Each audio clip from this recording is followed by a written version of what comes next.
আজকে আমরা বুঝবো একটি ক্যাপাসিটর এবং একটি ব্যাটারির মধ্যে পার্থক্য কি। একটি ক্যাপাসিটর এবং একটি ব্যাটারি একই রকম মনে হতে পারে, কারণ তারা উভয়ে শক্তি সঞ্চয় করে, কিন্তু তারা খুব আলাদাভাবে কাজ করে। যতক্ষণ পর্যন্ত একটি ব্যাটারি রাসায়নিকভাবে শক্তি সঞ্চয় করে, ততক্ষণ পর্যন্ত এটি অভ্যন্তরীণ রাসায়নিক বিক্রিয়ার কারণে এক পাশ থেকে অন্য পাশে স্থিরভাবে ইলেকট্রিক স্থানান্তর করতে পারে। যদি এটি খুব দ্রুত স্রাব হয়, তাহলে এটি অতিরিক্ত গরম হতে পারে এবং সম্ভাব্যভাবে আগুন ধরে যেতে পারে। ফ্ল্যাশ লাইটার এবং স্মার্টফোনের মতো ডিভাইসে দীর্ঘ সময় ধরে টেকসই শক্তি সরবরাহ করার জন্য ব্যাটারিগুলি দুর্দান্ত।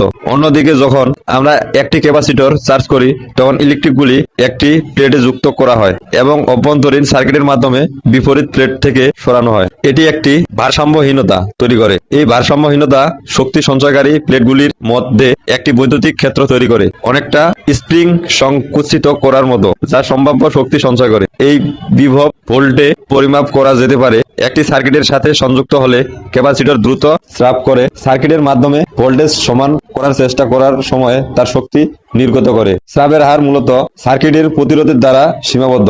একটি ক্যাপাসিটরের একটি ব্যাটারির তুলনায় অভ্যন্তরীণ প্রতিরোধ ক্ষমতা থাকে, তাই এটি অতিরিক্ত গরম বা ক্ষতি ছাড়াই প্রায় তাৎক্ষণিকভাবে তার সম্পূর্ণ চার্জ ফেলে দিতে পারে। প্রায় সকল সাধারণ সার্কিটে ক্যাপাসিটরের ব্যবহার করা হয়। মূল পার্থক্য হলো শক্তি সঞ্চয়ের প্রক্রিয়া। একটি ব্যাটারি রাসায়নিকভাবে শক্তি সঞ্চয় করে, অন্যদিকে একটি ক্যাপাসিটর বৈদ্যুতিক ক্ষেত্রে শক্তি সঞ্চয় করে। আশা করি বুঝতে পেরেছেন।